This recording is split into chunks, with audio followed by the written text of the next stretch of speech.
오늘 우리 주신 말씀은 로마서 8장 19절부터 23절까지.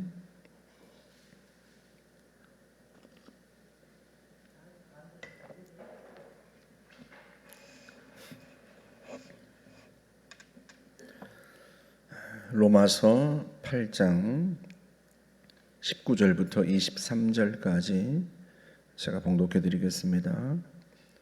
피조물이 고대하는 바는 하나님의 아들들이 나타나는 것이니 피조물이 허무한 데 굴복하는 것은 자기 뜻이 아니요 오직 굴복하게 하시는 이로 말미암음이라.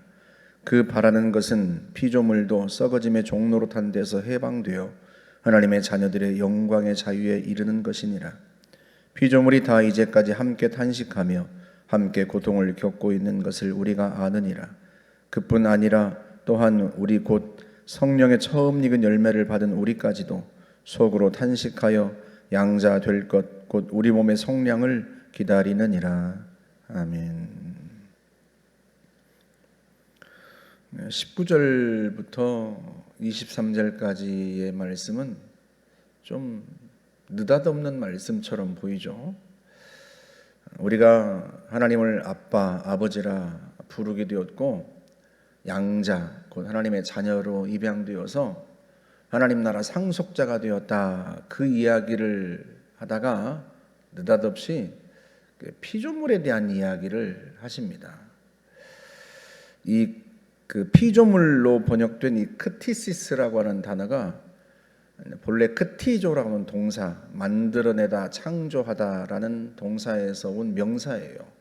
만들어진 것, 창조 또는 창조된 것, 만드는 행위, 이런 단어인데 이 피조물은 자연 세계를 가리키는 거예요. 인간을 제외한 우리 자연 만물을 가리키는 것입니다. 그런데 하나님이 창조하신 이 피조 세계가 무엇을 고대하고 있어요? 하나님의 아들들이 나타나는 것을 고대하고 있다. 왜 피조물이 하나님의 아들들이 나타나는 것을 고대하는가? 하나님의 아들이라고 단수로 말했으면 예수님을 기다리나 보다, 자연세계도 예수님을 기다리나 보다 이렇게 생각할 텐데 단수가 아니라 복수예요. 하나님의 아들들이라고 복수로 되어 있습니다. 그러니까 이 하나님의 아들들은 누구를 가리키는 거예요? 앞에서 이야기했죠. 양자된, 하나님의 자녀된, 상속자된 성도를 가리키는 겁니다. 그러니까 예수 그리스도께서 이 땅에 오셔서 우리의 죄를 그의 피로 씻으시고 우리를 의롭게 하셔서 하나님의 자녀 삼기를 피조물도 고대했다. 그런 의미입니다. 그러면 왜 피조물이 이 자연 세계가 하나님의 아들들이 나타나는 것을 고대하는가? 20절에 그 이유가 나와요. 피조물이 허무한데 굴복하는 것은 자기 뜻이 아니요 오직 굴복하게 하시는 이로 말미암음이라.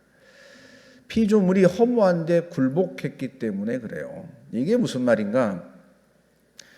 허무한데 굴복했다. 이걸 이제 그 다음 절에서 뭐라고 표현했는가 하면 썩어짐의 종로로 됐다 이렇게 표현하죠. 21절에서 썩어짐의 종로로 됐다. 썩어짐이라고 하는 단어는 인간으로 치면 죽음입니다. 로마서에서 계속 이야기한 게 인간의 죄로 말미암아 사망에 이르렀다 이런 표현을 하죠. 그런데 인간만 사망을 겪는 게 아니고 피조물도 이 자연세계도 썩어짐, 곧 인간처럼 늙고 병들어 죽게 되는 그 육체의 사망처럼 자연세계도 그렇게 썩어짐의 종로로 반드시 썩게 되어 있다. 사망에 이르게 되었다. 거기에서 해방되기를 기다리기 때문에 하나님의 자녀들이 나타나기를 고대하고 있다. 그런 의미예요. 그런데 여러분, 이게 본래 그 자연세계가 사망을, 인간처럼 죽음을 겪게 된 것은 자기 죄 때문이 아니죠.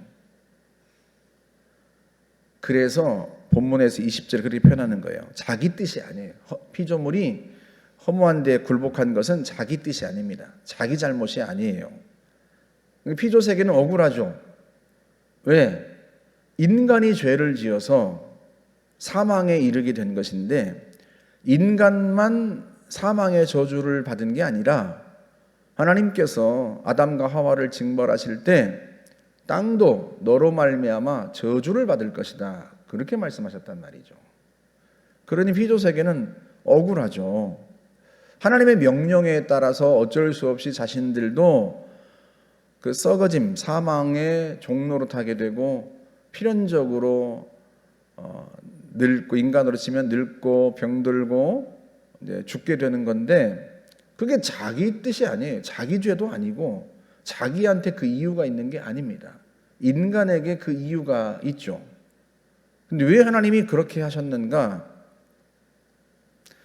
인간이 어디에서 왔어요? 하나님이 인간을 무엇으로 만드셨어요? 네, 땅의 흙으로 만드셨어요. 인간의 재료는 피조세계입니다. 이 자연세계가 인간의 재료예요. 하나님이 땅의 흙으로 인간을 빚으시고 그 코에 생명의 기운을 불어넣으셔서 인간이 생명체가 된 거예요. 그걸 따지고 보면 인간은 자연에 빚진 겁니다.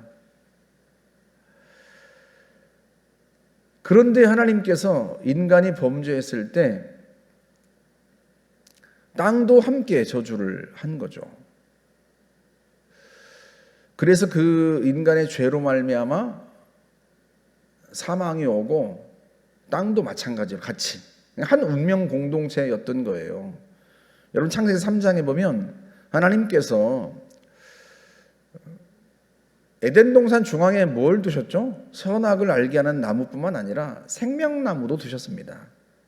그런데 아담과 하와가 범죄하자 생명나무 열매를 따먹고 영생할까 하여 그들을 에덴 동산에서 내쫓으시고 생명나무의 길을 두루두는 화염검으로 지키게 하셨어요. 이게 무슨 말인가 하면 인간이 영원한 존재로 창조된 것은 아니지만 에덴 동산에서 살았더라면 생명나무를 따먹고 영원히 살았을 거예요. 그런데 인간의 범죄로 말미암아 에덴 동산에 쫓겨나서 죽음, 사망이라는 걸 맞이할 수밖에 없게 되었는데 인간만 그런 게 아니라 인간의 죄로 말미암아 땅도 저주를 받고 땅도 오늘 본문의 표현대로 하면 썩어짐의 종로로 타게 되었고 허무한 데 굴복하게 되었다 하는 거예요. 그래서 우리가 예수 그리스도를 믿고 하나님의 자녀가 되어서 영원한 생명을 얻은 것처럼 자연세계도 똑같이 우리처럼 사망에서 해방되어서 오늘 본문에서 뭐라고 표현해요? 21절에 하나님의 자녀들의 영광의 자유에 이르는 것, 그걸 기다리고 있는 거예요. 그러면 그게 언제 이루어져요? 언제 오늘 본문대로 하면 하나님의 자녀들의 영광의 자유가 언제 이루어져요? 주님의 부활 때 이루어지죠. 주님의 재림 때. 주님이 재림하시면 고린도전서 15장에 보면 이 썩을 몸이 썩지 아니할 것을 입는다, 그런 표현을 씁니다. 예수님이 부활하셨을 때 그 부활의 몸은 고린도전서 15장의 표현대로 하면 부활의 첫 열매입니다. 열매가 하나만 나오는 건 아니죠. 여러 개가 나오는데 처음 나온 걸 첫 열매라고 표현한 거예요. 첫 열매가 나왔으면 그 다음 열매도 계속 나오겠죠. 그래서 첫 열매라고 표현한 건데 예수 그리스도께서 부활의 첫 열매예요. 그 다음은 우리가 주님처럼 부활하죠. 썩지 않을 몸으로, 영원한 몸으로 부활합니다. 그때가 곧 하나님의 자녀들이 영광의 자유에 이르는, 진정한 자유에 이르는 날이에요. 그걸 고대한다는 거예요. 그러면 피조물이 주님의 재림을 고대한다, 또는 영생의 날을 고대한다, 이러면 되지 왜 하나님의 아들들이 나타나는 것을 고대하는가? 주님의 재림 때까지는 피조 세계가 인간과 같이 계속 고통받기 때문에 그래요. 여러분 우리 11절에 보시면 로마서 8장 11절에 보시면 우리가 거듭나고 새로 태어난 것은 우리의 영이에요. 말씀드린 것처럼 우리의 육체가 다시 태어난 것은 아닙니다. 그러나 우리의 육체도 다시 태어날 날이 오죠. 새롭게 될 날이 옵니다. 주님이 재림하시는 날, 썩을 몸이 썩지 아니할 것을 입는, 그게 주님의 몸과 같은, 부활의 몸과 같은 몸으로 변화되는 날이 와요. 그래서 거기 뭐라고 표현했냐면 그의 영으로 말미암아 너희 죽을 몸도 살리시리라, 이렇게 표현합니다. 그러니까 우리의 영이 새롭게 되고 새로운 존재가 되었지만 우리의 육체는 이 땅에 살아가면서 여전히 쇠약해지고 병들고 또 오늘 본문의 표현대로라면 썩어지고 이런단 말이죠. 그 몸이 변화되어서 주님이 재림하실 때 고린도서 15장 50절 이하 보면 주님이 재림하시는 그 나팔 소리와 함께 죽은 자들이 먼저 새로운 몸을 입고 부활하고 그리고 우리도 변화되리라, 그런단 말이죠. 이 자연 세계도 그날을 고대하는 건데, 아니 그러면 주님의 재림을 고대한다 또는 영원한 그날이 오기를 고대한다 그러면 되지 왜 하나님의 아들들이 나타나기를 고대한다 하는가? 그날까지는 자연 세계가 그 22절에 보시면 피조물이 다 이제까지 함께 탄식하며 함께 고통을 겪고 있다. 인간과 함께, 인간이, 우리도, 성도가 몸의 속량, 다시 말하면 주님의 부활의 몸을 힘입는 그때를 기다리는 것처럼 자연세계도 그날을 기다리는데, 그때까지는 우리의 몸도 병들고 쇠약하고 한 것처럼 여전히 자연세계도 우리 인간과 함께 고통당하고 있다는 거예요. 여러분 참 놀랍죠? 사도 바울이 이 편지를 쓰던 AD 52년경 55년 정도 되겠네요. AD 55년경에는 자연세계가 얼마나 푸르고 아름다웠겠어요. 그런데 바울이 그때 이미 이 자연세계가 피조물이 고통당하고 있다는 것을 알았어요. 얼마나 지혜롭고 영적인 사람이에요. 눈이 확 열린 사람이에요, 바울은. 지금 이 시대 사람들은 알죠. 유럽은 지금 폭염 때문에 40도를 넘는 폭염 때문에 수만 명이 온열 질환으로 사망했습니다. 유럽은 에어컨이 없다고 그래요. 왜냐하면 다 오래된 건물들이고 우리로 치면 마치 이게 문화 오래된 보존해야 할 건물들처럼 그렇게 뭐 덕수궁이나 이런 것처럼 그래가지고 건물 외벽에다가 실외기를 설치하는 게 굉장히 어렵다고 그래요. 까다롭고 법적으로도 그렇고 주민들도 옆에 이웃들도 동의를 잘 안 해준다고 그러죠. 건물들을 보존해야 되니까 오래된 건물들이고 그걸 보존하기 위해서 마치 문화유적처럼 에어컨이 없으니까요. 40도가 넘는 폭염 때문에 유럽이 그렇게 더운 적이 별로 없었나 봐요. 수만 명이 죽고 에어컨을 살려고 뭐 오픈런을 하고 그걸 서로 차지하려고 몸싸움을 할 정도로. 이게 무슨 말이에요? 이 피조세계가, 이 자연세계가요, 인간의 탐욕, 인간의 편리, 인간의 이익 때문에 굉장히 망가진 거예요. 우리의 편리 때문에 우리는 우리의 편리를 위해서 자연 세계를 망가뜨린 거예요. 지금 정부도 뭐 집값이 폭등하고 하니까 뭐 녹지를 다 풀려고 하고 뭐 이러고 있지 않습니까? 예, 좋은 아파트 뭐 많이 지어서 집값도 떨어지고 우리도 좋은 아파트에 살면 좋죠. 편리하고. 그런데 인간이 그 편리 때문에 자연 세계를 망가뜨린 거예요.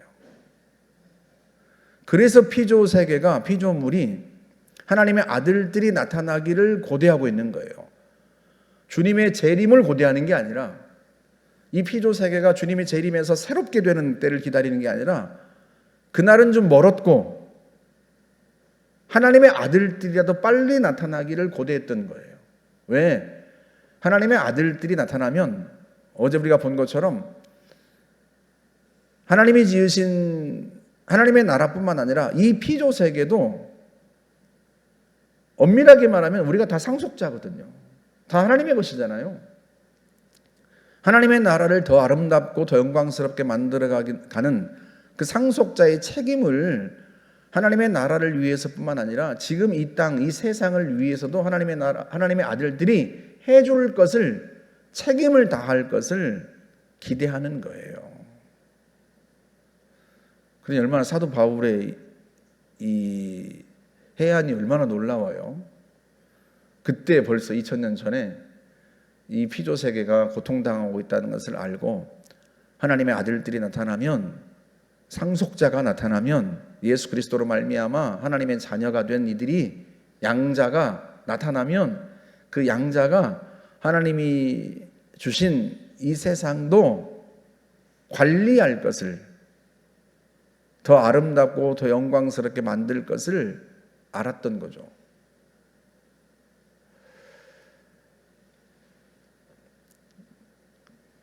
그리스도인들이요, 우리가 성령의 열매에 대해서 나누었잖아요. 영의 일을 생각하라 할 때 그 영의 일을 생각하는 대표적인 것이 갈라디아 5장 22절에 나오지 않습니까? 육의 일과 그리고 성령의 일. 그 성령의 일이 성령의 열매로 나타나는 거예요.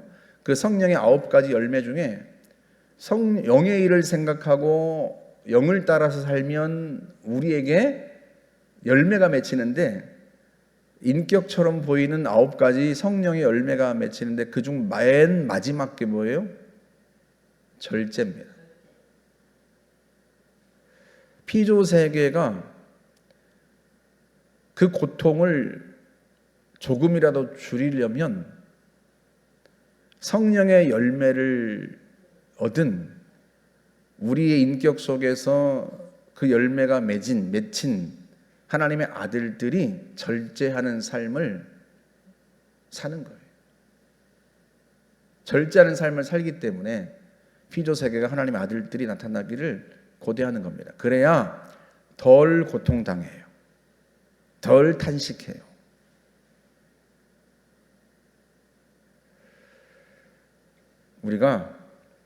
우리는 우리의 필요 때문에 이 자연 세계를 좀 망가뜨리지 말아야 된다, 그렇게 말하죠. 우리 자녀 세대가 살려면, 이 아름다운 세상에서 살려면 공해를 좀 더 줄이고 배기가스를 더 좀 줄이고 온실가스를 더 줄이고 이래야 된다고 말하잖아요. 우리는 우리의 필요 때문에 그런 거예요. 우리의 자녀들이 좀 맑은 세상에서, 깨끗한 세상에서 좀 아토피도 없고 좀 병도 덜 걸리고 그렇게 살려면 자연 세계가, 이 자연 만물이 좀 덜 오염되어야 하니까 우리는 우리의 필요 때문에 그렇게 합니다. 그래서 분리수거도 하고, 아마 우리 집에서 분리수거 제일 잘하는 사람이 저일 거예요. 아마 분리수거도 하고 그러잖아요.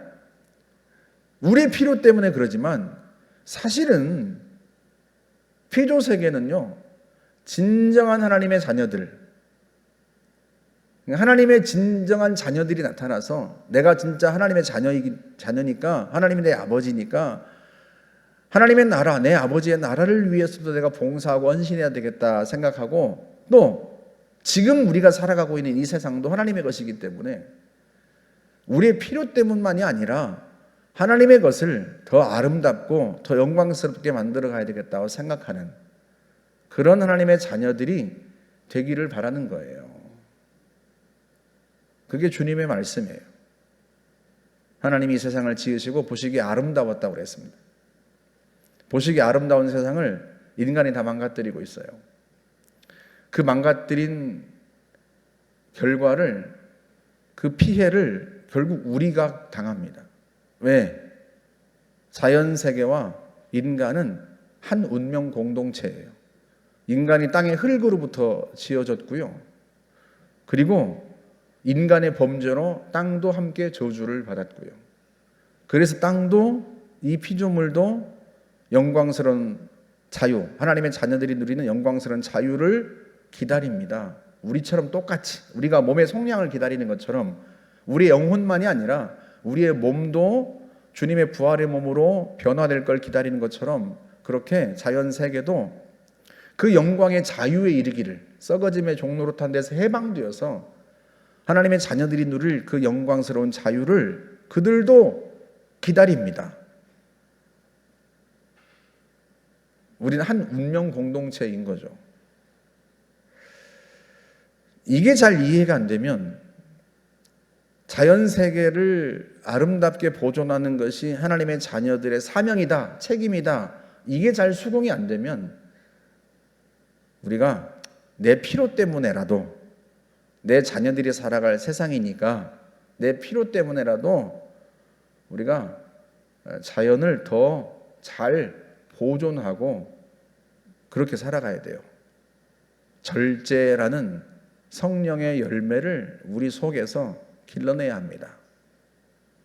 내 편리와 내 욕심을 좀 절제하고, 내가 좀 불편해도 하나님의 자녀로서, 하나님의 아들, 하나님의 딸로서, 하나님의 딸로서, 상속자로서 내가 하나님이 지으신 세상, 하나님의 것을 잘 관리하고 보존하겠다. 마치 여러분들이 부모로부터 땅을 유산받고 상속받고 기업을 상속받으면 그걸 잘 보존하고 잘 갖고 가는 것처럼, 그렇게 이 세상도, 물론 우리 속에는, 우리 마음속에는 이 세상이 내 것도 아니고 이렇게 생각하실지 모르지만, 그래서 하나님의 아들들이 나타나기를 고대한다라고 하는 이 피조물의 그 심정을 조금 헤아릴 필요가 있습니다. 우리가 하나님의 자녀인데, 우리가 하나님의 아들들인데, 아들, 딸인데, 피조물을 고대하는 것처럼 우리가 나타나는데, 하나님의 자녀라고 딱 나타났는데 보니까 하나님의 자녀다운 면이 없다, 이러면 피조세계가 얼마나 실망하겠습니까? 다른 사람은 어떨지 몰라도 나만큼은, 또는 우리만큼은 피조세계가 고대하는 정말 하나님의 자녀가 되자. 권리뿐만 아니라 의무와 책임, 사명도 다하는 그런 진정한 하나님의 자녀들, 상속자들 되기를 우리가 함께 힘쓸 수 있기를 바랍니다. 같이 기도하겠습니다. 좋으신 하나님, 감사합니다. 정말로 하나님께서 우리를 양자 삼으시고 자녀 삼아서 상속자 되게 하신 것이 피조세계의 바람 때문에 더 실감나게 됩니다. 하나님 아버지, 우리가 얼마나 소중하고 존귀한 존재인지 피조세계가 증언합니다. 피조세계가 우리를 하나님의 아들들로 인정하고 하나님의 아들들이, 하나님의 자녀들이 나타나는 것을 기뻐해야 하는데, 우리가 하나님의 자녀로서의 권리만 누리고 의무와 책임, 사명은 다하지 않는지 우리 자신을 돌아봅니다. 주님, 우리가 하나님의 나라, 보이지 않는 하나님의 나라를 영광스럽게 하고 또 아름답게 할 뿐만 아니라, 그를 위해서 봉사하고 헌신할 뿐만 아니라 보이는 하나님의 나라, 보이는 하나님의 것, 이 세상을 잘 갖고 가고 관리할 수 있기를 원합니다. 우리에게 맺히는 절제의 미덕을 통하여서 우리가 그 미덕을 사용하여 피조세계를 잘 관리하고 그 고통을 덜어주고 주님이 재림하시는 날까지 함께 영광스러운 날들을 누릴 수 있도록 주님 저희들을 도와주시옵소서. 예수님의 이름으로 기도하옵나이다. 아멘.